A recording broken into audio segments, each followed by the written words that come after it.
Hey, how's it going? I'm doing a quick review because there's a lot of questions about this on the internet over the years on forums. No real defined talk about it. This is a Samson 3.5x magnifier. Be talking about the putting it together aspect of it mostly, and just a little bit about the quality. Quality is great. I use it for target shooting and hunting, like shooting raccoons and stuff on my subsonic 300 blackout. The quality is great. You can't beat it. $300. The glass is good, adjustable to get it all lined up and all this, that, and the other. So there's no real reason to talk about that. As people want to talk about, battle rifles and whatnot, go out and get an EOTech magnifier, which I'm going to go do. My son has one and it is impeccable. But this is in 35 millimeter as opposed to 30, which most of them are, which is great for the target shooting. Completely encompasses the red dot and all that stuff, so you're not going to have any issues with that. I won't spend a lot of time on the quality because quality is good. What I'm going to spend time on is the mount situation and the screws. For whatever reason, and they know it, these were sent. You got the spacer to go for the lower 1/3, which is great, if that's where you're going. But most people target and hunting, you're not going to use that because you want the dot down as far as you can get it. So on the internet, these things apparently have come with an unbelievable amount of combinations of screws. These long ones are to use the spacer for the 1/3 lower. That short one is to not use it. Mine came with 3 screws, 2 long and 1 short. So what the hell am I going to do with 1 short? My son has one. His came with 2 longs and 1 short. You go on the internet, look it up, you'll see forums back as long as they've been making them. They came with 2 shorts and 1 long. They only came with longs, and the longs were too long. They only came with shorts. They only came with 1. They came with 4. They came with 3.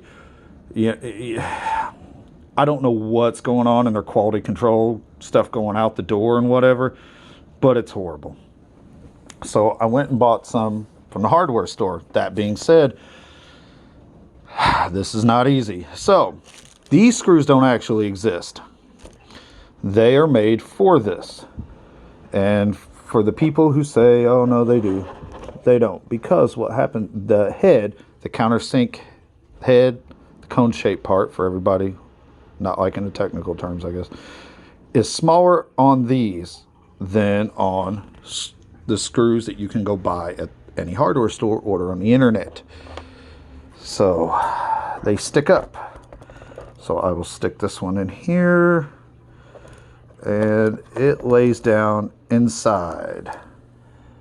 Nice and not even flush, ever so slightly below, just a hair. Anything that you can go out and buy yourself,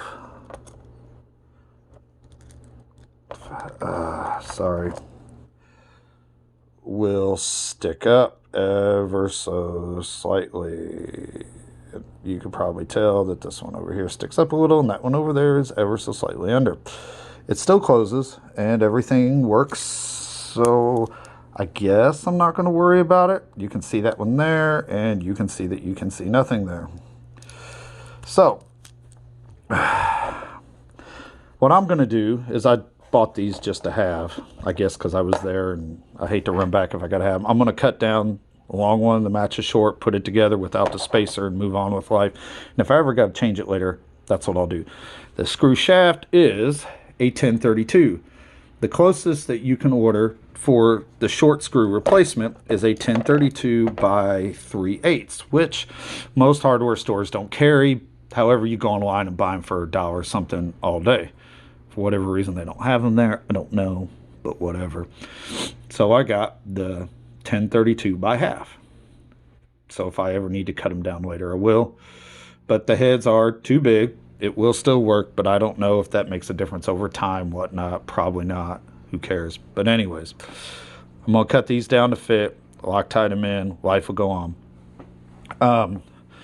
It may sound like I'm complaining, but it was such a major issue for so many years, and everybody talks about the quality and how good they are, and the glass and this, that, and the other, and that's great. But for the average guy who's spending $300 and then gets it and it's missing mounting screws, which is like day one kindergarten stuff for the company to be handling.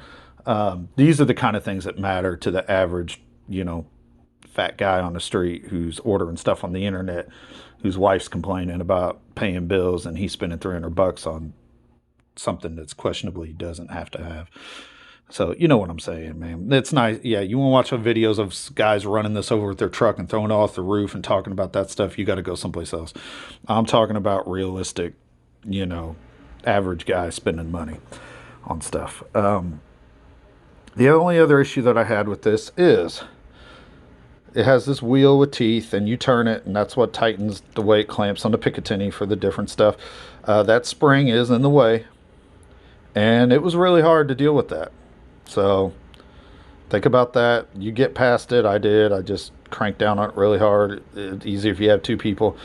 I emailed the company twice about the screws over the years, and no responses. So great on them. A couple of the forums said they called and asked the company, and the company told them what screws to go get, and they told them 1024s instead of 1032s, which is wrong. So contacting them is useless.